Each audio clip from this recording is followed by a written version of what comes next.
Adventure 9. The Greek Interpreter. During my long and intimate acquaintance with Mr. Sherlock Holmes, I had never heard him refer to his relations, and hardly ever to his own early life. This reticence upon his part had increased the somewhat inhuman effect which he produced upon me, until sometimes I found myself regarding him as an isolated phenomenon, a brain without a heart, as deficient in human sympathy as he was preeminent in intelligence. His aversion to women and his disinclination to form new friendships were both typical of his unemotional character, but not more so than his complete suppression of every reference to his own people. I had come to believe that he was an orphan with no relatives living, but one day, to my very great surprise, he began to talk to me about his brother. It was after tea on a summer evening, and the conversation, which had roamed in a desultory, spasmodic fashion from golf clubs to the causes of the change in the obliquity of the ecliptic, came round at last to the question of atavism and hereditary aptitudes. The point under discussion was how far any singular gift in an individual was due to his ancestry, and how far to his own early training. "In your own case," said I, "from all that you have told me, it seems obvious that your faculty of observation and your peculiar facility for deduction are due to your own systematic training." "To some extent," he answered thoughtfully. "My ancestors were country squires, who appeared to have led much the same life as is natural to their class, but none the less, my turn that way is in my veins, and may have come with my grandmother, who was the sister of Vernet, the French artist.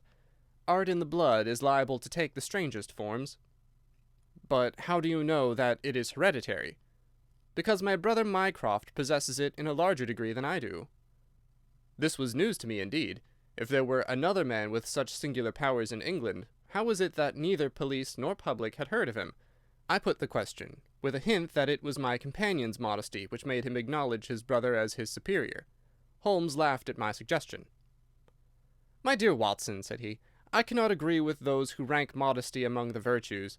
To the logician all things should be seen exactly as they are, and to underestimate one's self is as much a departure from truth as to exaggerate one's own powers. When I say, therefore, that Mycroft has better powers of observation than I, you may take it that I am speaking the exact and literal truth." "Is he your junior?" 7 years my senior." "How comes it that he is unknown?" "Oh, he is very well known in his own circle." "Where, then?" "Well, in the Diogenes Club, for example." I'd never heard of the institution, and my face must have proclaimed as much, for Sherlock Holmes pulled out his watch. "The Diogenes Club is the queerest club in London, and Mycroft one of the queerest men. He is always there from 4:45 to 8:20. It's 6 now, so if you care for a stroll this beautiful evening, I shall be very happy to introduce you to 2 curiosities." 5 minutes later we were in the street walking towards Regent's Circus. "You wonder," said my companion, "why it is that Mycroft does not use his powers for detective work. He's incapable of it." "But I thought you said—" "I said that he was my superior in observation and deduction. If the art of the detective began and ended in reasoning from an armchair, my brother would be the greatest criminal agent that ever lived. But he has no ambition and no energy. He will not even go out of his way to verify his own solutions, and would rather be considered wrong than take the trouble to prove himself right.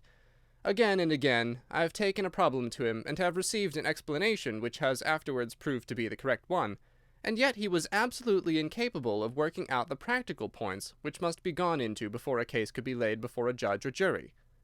"It is not his profession, then?" "By no means. What is to me a means of livelihood is to him the merest hobby of a dilettante.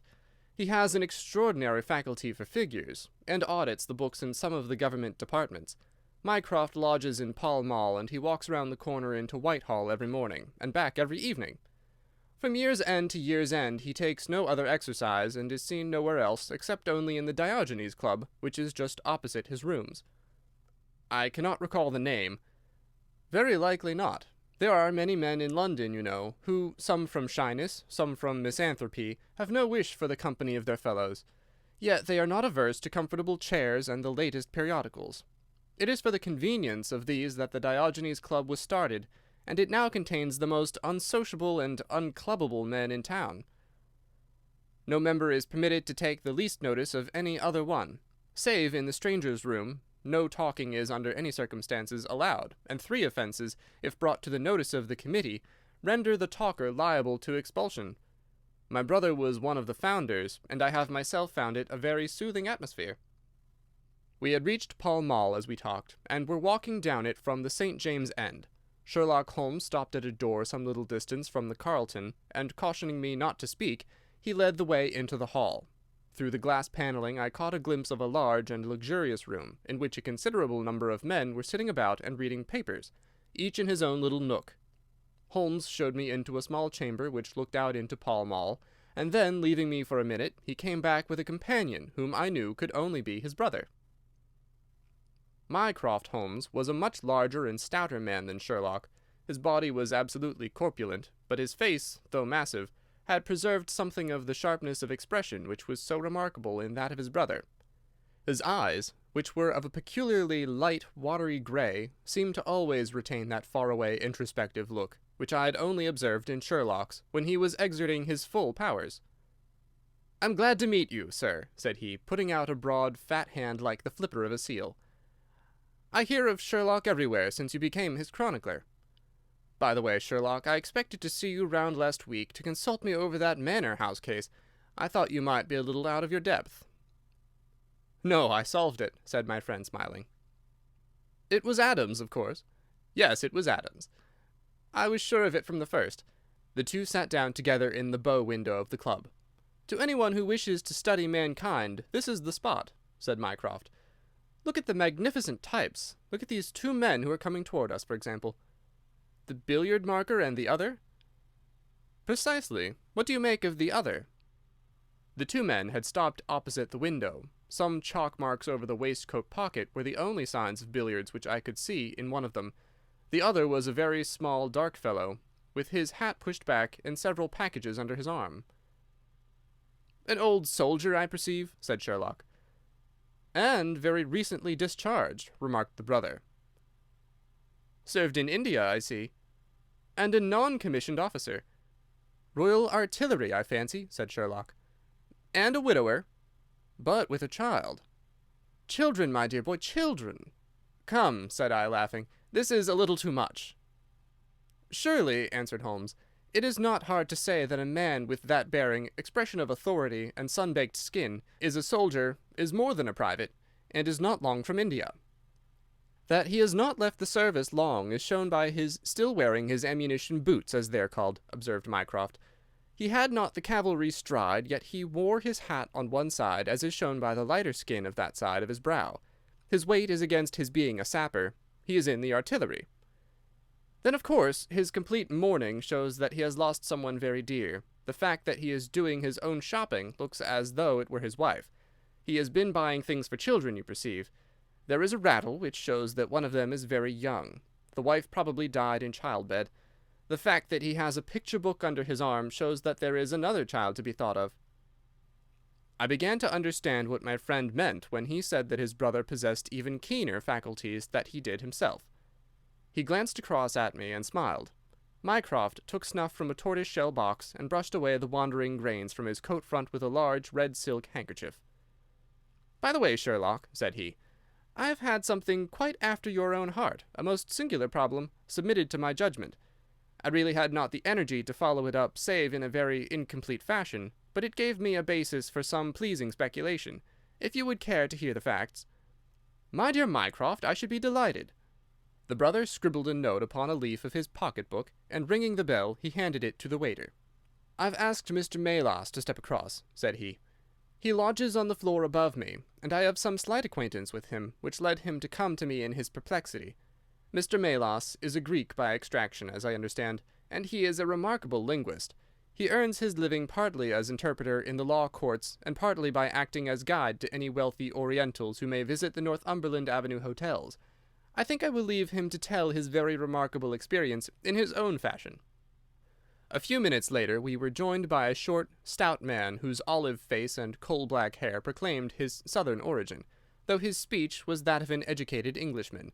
He shook hands eagerly with Sherlock Holmes, and his dark eyes sparkled with pleasure when he understood that the specialist was anxious to hear his story. "I do not believe that the police credit me. On my word, I do not," said he in a wailing voice. "Just because they have never heard of it before, they think that such a thing cannot be. But I know that I shall never be easy in my mind until I know what has become of my poor man with the sticking plaster upon his face." "I am all attention," said Sherlock Holmes. "This is Wednesday evening," said Mr. Melas. "Well, then, it was Monday night, only 2 days ago, you understand, that all this happened. I am an interpreter, as perhaps my neighbour there has told you. I interpret all languages, or nearly all, but as I am Greek by birth and with a Grecian name, it is with that particular tongue that I am principally associated. For many years I have been the chief Greek interpreter in London, and my name is very well known in the hotels. It happens, not unfrequently, that I am sent for at strange hours by foreigners who get into difficulties, or by travellers who arrive late and wish my services. I was not surprised, therefore, on Monday night, when a Mr. Latimer, a very fashionably dressed young man, came up to my rooms and asked me to accompany him in a cab which was waiting at the door. A Greek friend had come to see him upon business, he said, and as he could speak nothing but his own tongue, the services of an interpreter were indispensable. He gave me to understand that his house was some little distance off, in Kensington, and he seemed to be in a great hurry, bustling me rapidly into the cab when we had descended to the street.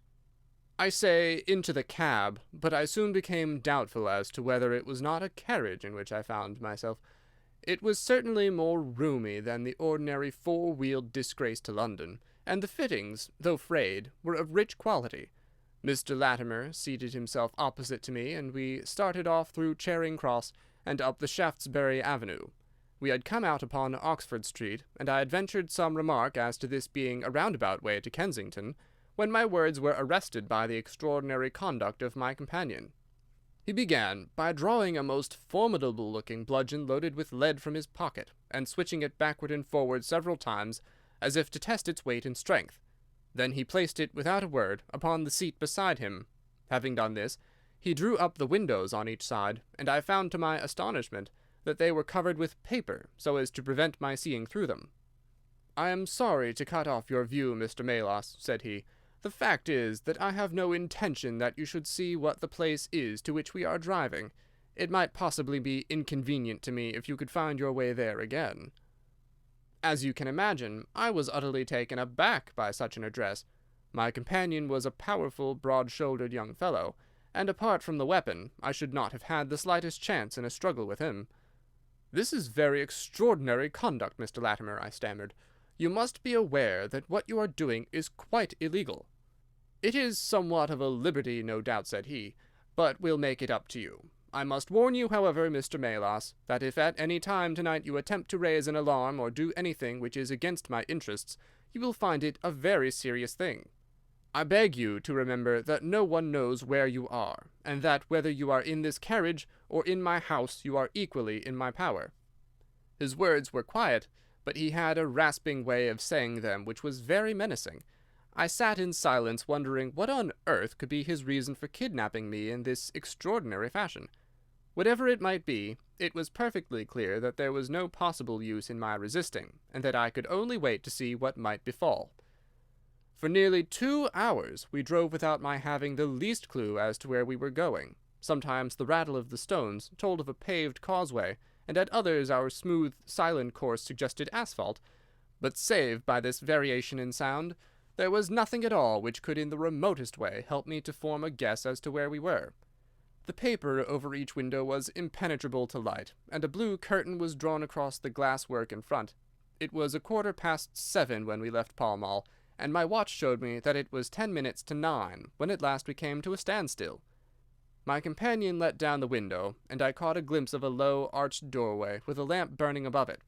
As I was hurried from the carriage, it swung open, and I found myself inside the house, with a vague impression of a lawn and trees on each side of me as I entered. Whether these were private grounds, however, or bona fide country was more than I could possibly venture to say. There was a coloured gas lamp inside, which was turned so low that I could see little save that the hall was of some size and hung with pictures. In the dim light I could make out that the person who had opened the door was a small, mean-looking, middle-aged man with rounded shoulders. As he turned towards us, The glint of the light showed me that he was wearing glasses. "Is this Mr. Melas, Herald?" said he. "Yes." "Well done, well done. No ill will, Mr. Melas, I hope, but we could not get on without you. If you deal fair with us, you'll not regret it, but if you try any tricks, God help you." He spoke in a nervous, jerky fashion, and with little giggling laughs in between, but somehow he impressed me with fear more than the other. "What do you want with me?" I asked. "Only to ask a few questions of a Greek gentleman who is visiting us, and to let us have the answers. But say no more than you are told to say, or—" here came the nervous giggle again, "you had better never have been born." As he spoke, he opened a door and showed the way into a room which appeared to be very richly furnished, but again the only light was afforded by a single lamp half turned down. The chamber was certainly large, and the way in which my feet sank into the carpet as I stepped across it told me of its richness. I caught glimpses of velvet chairs, a high white marble mantelpiece, and what seemed to be a suit of Japanese armor at one side of it. There was a chair just under the lamp, and the elderly man motioned that I should sit in it. The younger had left us, but he suddenly returned through another door, leading with him a gentleman clad in some sort of loose dressing-gown who moved slowly towards us. As he came into the circle of dim light, which enables me to see him more clearly, I was thrilled with horror at his appearance. He was deadly pale and terribly emaciated, with the protruding, brilliant eyes of a man whose spirit was greater than his strength. But what shocked me more than any signs of physical weakness was that his face was grotesquely crisscrossed with sticking plaster, and that one large pad of it was fastened over his mouth. "Have you the slate, Herald?" cried the older man, as this strange being fell rather than sat down into a chair. "Are his hands loose? Now then give him the pencil. You are to ask the questions, Mr. Melas, and he will write the answers. Ask him first of all whether he is prepared to sign the papers." The man's eyes flashed fire. "Never," he wrote in Greek upon the slate. "On no condition?" I asked at the bidding of our tyrant. "Only if I see her married in my presence by a Greek priest whom I know." The man giggled in his venomous way. "You know what awaits you, then?" "I care nothing for myself." These are samples of the questions and answers which made up our strange, half-spoken, half-written conversation. Again and again I had to ask him whether he would give in and sign the documents. Again and again I had the same indignant reply. But soon a happy thought came to me. I took to adding on little sentences of my own to each question, innocent ones at first, to test whether either of our companions knew anything of the matter, and then, as I found that they showed no signs, I played a more dangerous game. Our conversation ran something like this. "You can do no good by this obstinacy. Who are you?" "I care not. I am a stranger in London." "Your fate will be upon your own head. How long have you been here?" "Let it be so. 3 weeks." "The property can never be yours. What ails you?" "It shall not go to villains. They are starving me." "You shall go free if you sign. What house is this?" "I will never sign. I do not know." "You are not doing her any service. What is your name?" "Let me hear her say so. Cratides." "You shall see her if you sign. Where are you from?" "Then I shall never see her. Athens." Another 5 minutes, Mr. Holmes, and I should have wormed out the whole story under their very noses. My very next question might have cleared the matter up, but at that instant the door opened, and a woman stepped into the room. I could not see her clearly enough to know more than that she was tall and graceful, with black hair, and clad in some sort of loose white gown. "Harold," said she, speaking English with a broken accent, "I could not stay away longer. It is so lonely up there with only— Oh, my God, it is Paul!" These last words were in Greek, and at the same instant the man with a convulsive effort tore the plaster from his lips, and screaming out, "Sophie! Sophie!" rushed into the woman's arms. Their embrace was but for an instant, however, for the younger man seized the woman and pushed her out of the room, while the elder easily overpowered his emaciated victim, and dragged him away through the other door. For a moment I was left alone in the room, and I sprang to my feet with some vague idea that I might in some way get a clue to what this house was in which I found myself. Fortunately, however, I took no steps, for looking up I saw that the older man was standing in the doorway with his eyes fixed upon me. "That will do, Mr. Melas," said he. You perceive that we have taken you into our confidence over some very private business. We should not have troubled you, only that our friend who speaks Greek and who began these negotiations has been forced to return to the East. It was quite necessary for us to find someone to take his place, and we were fortunate in hearing of your powers." I bowed. "There are 5 sovereigns here," said he, walking up to me, "which will, I hope, be a sufficient fee. But remember," he added, tapping me lightly on the chest and giggling, "if you speak to a human soul about this, one human soul, mind, well, may God have mercy upon your soul." I cannot tell you the loathing and horror with which this insignificant-looking man inspired me. I could see him better now as the lamplight shone upon him. His features were peaky and sallow, and his little pointed beard was thready and ill-nourished. He pushed his face forward as he spoke, and his lips and eyelids were continually twitching like a man with St. Vitus's dance. I could not help thinking that his strange, catchy little laugh was also a symptom of some nervous malady. The terror of his face lay in his eyes, however, steel-grey and glistening coldly, with a malignant, inexorable cruelty in their depths. "We shall know if you speak of this," said he. "We have our own means of information.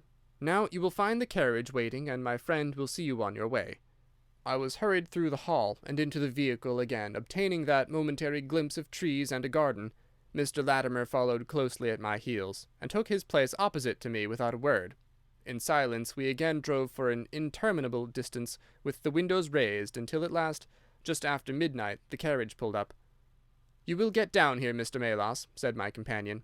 "I'm sorry to leave you so far from your house, but there is no alternative. Any attempt upon your part to follow the carriage can only end in injury to yourself."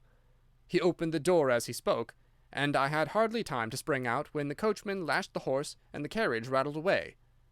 I looked around me in astonishment. I was on some sort of a heathy common mottled over with dark clumps of furze bushes. Far away stretched a line of houses with a light here and there in the upper windows. On the other side I saw the red signal lamps of a railway. The carriage which had brought me was already out of sight.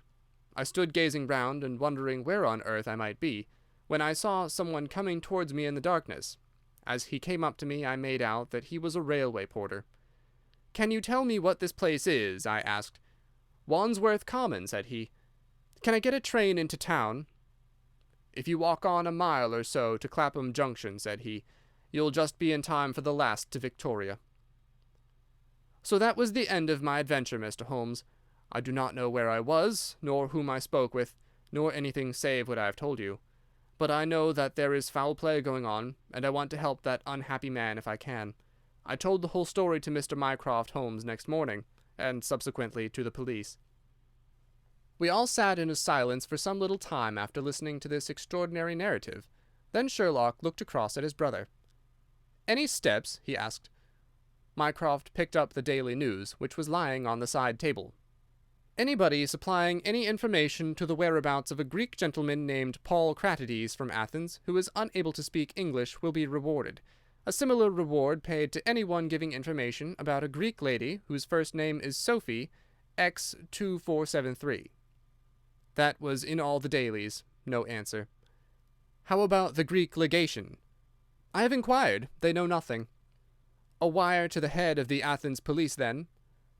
"Sherlock has all the energy of the family," said Mycroft, turning to me. "Well, you take the case up by all means, and let me know if you do any good." "Certainly," answered my friend, rising from his chair. "I'll let you know, and Mr. Melas also.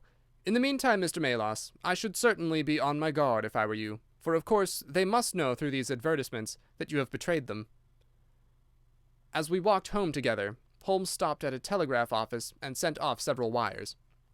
"You see, Watson," he remarked, "our evening has been by no means wasted. Some of my most interesting cases have come to me in this way through Mycroft. The problem which we have just listened to, although it can admit of but one explanation, has still some distinguishing features." "You have hopes of solving it?" "Well, knowing as much as we do, it will be singular indeed if we fail to discover the rest. You must yourself have formed some theory which will explain the facts to which we have listened?"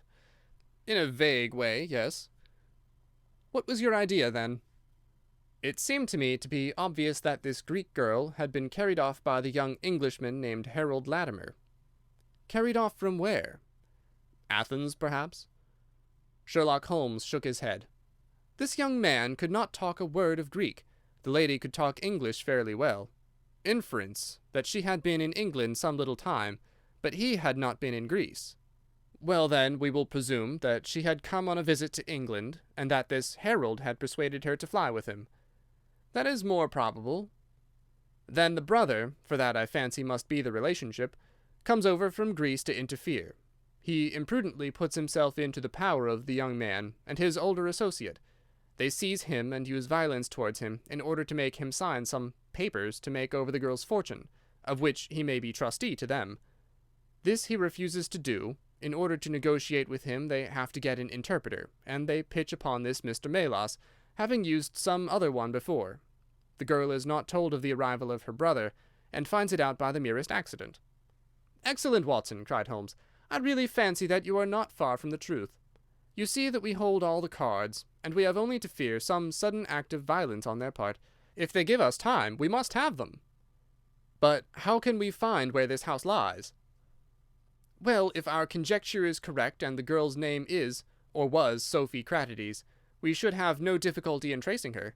That must be our main hope, for the brother is, of course, a complete stranger. It is clear that some time has elapsed since this herald established these relations with the girl, some weeks at any rate, since the brother in Greece has had time to hear of it and come across. If they have been living in the same place during this time, it is probable that we shall have some answer to Mycroft's advertisement." We had reached our house in Baker Street while we had been talking. Holmes ascended the stair first, and as he opened the door of our room he gave a start of surprise. Looking over his shoulder, I was equally astonished. His brother Mycroft was sitting, smoking in the armchair.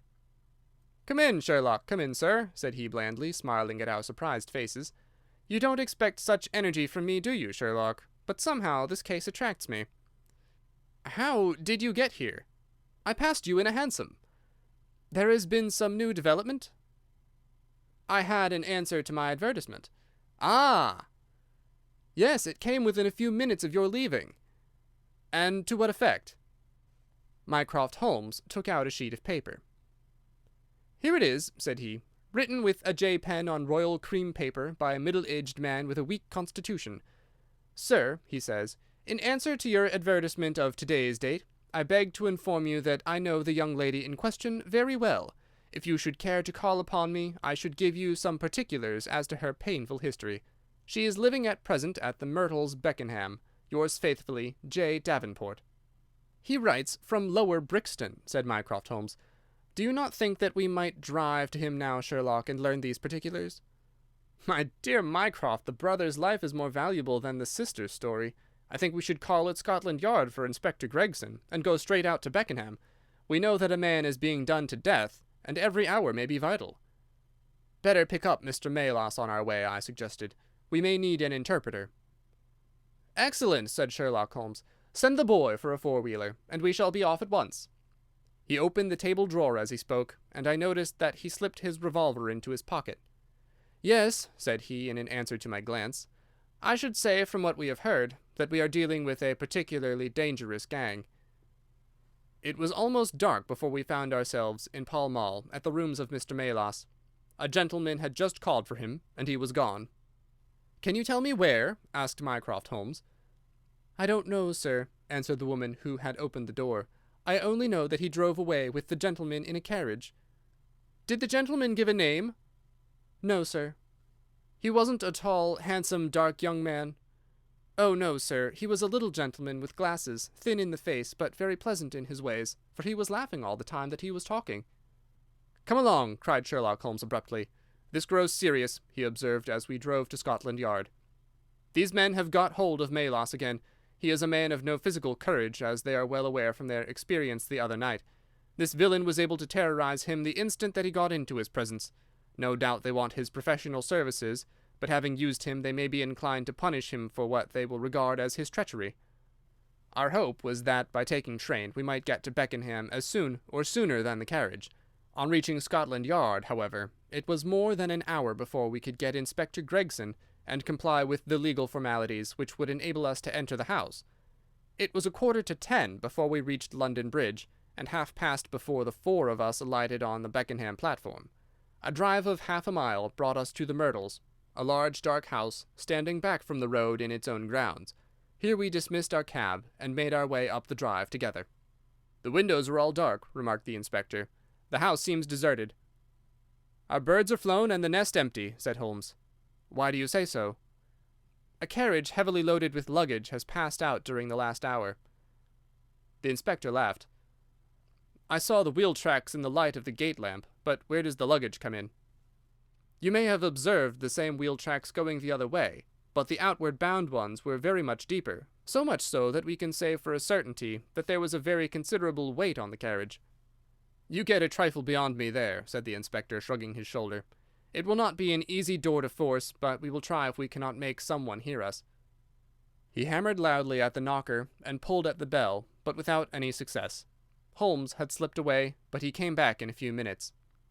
"I have a window open," said he. "It is a mercy that you are on the side of the force and not against it, Mr. Holmes," remarked the inspector, as he noted the clever way in which my friend had forced back the catch. "Well, I think that under the circumstances we may enter without an invitation." One after the other we made our way into a large apartment, which was evidently that in which Mr. Melas had found himself. The inspector had lit his lantern, and by its light we could see the two doors, the curtain, the lamp, and the suit of Japanese mail as he had described them. On the table lay 2 glasses, an empty brandy bottle, and the remains of a meal. "What is that?" asked Holmes suddenly. We all stood and listened. A low, moaning sound was coming from somewhere over our heads. Holmes rushed to the door and out into the hall. The dismal noise came from upstairs. He dashed up, the inspector and I at his heels, while his brother Mycroft followed as quickly as his great bulk would permit. 3 doors faced up upon the second floor, and it was from the central of these that the sinister sounds were issuing, sinking sometimes into a dull mumble and rising again into a shrill whine. It was locked, but the key had been left on the outside. Holmes flung open the door and rushed in, but he was out again in an instant with his hand to his throat. "It's charcoal," he cried. "Give it time, it will clear." Peering in, we could see that the only light in the room came from a dull blue flame which flickered from a small brass tripod in the center. It threw a livid, unnatural circle upon the floor, while in the shadows beyond we saw the vague loom of 2 figures which crouched against the wall. From the open door there reeked a horrible poisonous exhalation which set us gasping and coughing. Holmes rushed to the top of the stairs to draw in the fresh air, and then, dashing into the room, he threw up the window and hurled the brazen tripod out into the garden. "We can enter in a minute," he gasped, darting out again. "Where is a candle? I doubt if we could strike a match in that atmosphere. Hold the light at the door, and we shall get them out, Mycroft, now." With a rush we got to the poisoned men and dragged them out into the well-lit hall. Both of them were blue-lipped and insensible, with swollen, congested faces and protruding eyes. Indeed, so distorted were their features that, save for his black beard and stout figure, we might have failed to recognize in one of them the Greek interpreter who had parted from us only a few hours before at the Diogenes Club. His hands and feet were securely strapped together, and he bore over one eye the marks of a violent blow. The other, who was secured in a similar fashion, was a tall man in the last stage of emaciation, with several strips of sticking plaster arranged in a grotesque pattern over his face. He had ceased to moan as we laid him down, and a glance showed me that for him, at least, our aid had come too late. Mr. Melas, however, still lived, and in less than an hour, with the aid of ammonia and brandy, I had the satisfaction of seeing him open his eyes, and of knowing that my hand had drawn him back from that dark valley in which all paths meet. It was a simple story which he had to tell, and one which did but confirm our own deductions. His visitor, on entering his rooms, had drawn a life-preserver from his sleeve, and had so impressed him with the fear of instant and inevitable death that he had kidnapped him for the 2nd time. Indeed, it was almost mesmeric, the effect which this giggling ruffian had produced upon the unfortunate linguist, for he could not speak of him save with trembling hands and a blanched cheek. He had been taken swiftly to Beckenham, and had acted as interpreter in a second interview, even more dramatic than the first, in which the 2 Englishmen had menaced their prisoner with instant death if he did not comply with their demands. Finally, finding him proof against every threat, they had hurled him back into his prison, and after reproaching Melas with his treachery, which appeared from the newspaper advertisement, they had stunned him with a blow from a stick, and he remembered nothing more until he found us bending over him. And this was the singular case of the Grecian interpreter, the explanation of which is still involved in some mystery, We were able to find out by communicating with the gentleman who had answered the advertisement that the unfortunate young lady came of a wealthy Grecian family, and that she had been on a visit to some friends in England. While there, she had met a young man named Harold Latimer, who had acquired an ascendancy over her, and had eventually persuaded her to fly with him. Her friends, shocked at the event, had contented themselves with informing her brother at Athens, and had then washed their hands of the matter. The brother, on his arrival in England, had imprudently placed himself in the power of Latimer and of his associate, whose name was Wilson Kemp, a man of the foulest antecedents. These two, finding that through his ignorance of the language he was helpless in their hands, had kept him a prisoner, and had endeavored by cruelty and starvation to make him sign away his own and his sister's property. They had kept him in the house without the girl's knowledge, and the plaster over the face had been for the purpose of making recognition difficult in case she should ever catch a glimpse of him. Her feminine perception, however, had instantly seen through the disguise, when on the occasion of the interpreter's visit she had seen him for the first time. The poor girl, however, was herself a prisoner, for there was no one about the house except the man who acted as coachman, and his wife, both of whom were tools of the conspirators. Finding that their secret was out, and that their prisoner was not to be coerced, the two villains with the girl had fled away at a few hours' notice from the furnished house which they had hired, having first, as they thought, taken vengeance both upon the man who had defied and the one who had betrayed them. Months afterwards, a curious newspaper cutting reached us from Budapest. It told how two Englishmen, who had been travelling with a woman, had met with a tragic end. They had each been stabbed, it seems, and the Hungarian police were of opinion that they had quarrelled and had inflicted mortal injuries upon each other. Holmes, however, is, I fancy, of a different way of thinking, and holds to this day that if one could find the Grecian girl, one might learn how the wrongs of herself and her brother came to be avenged. End of Adventure 9. The Greek Interpreter.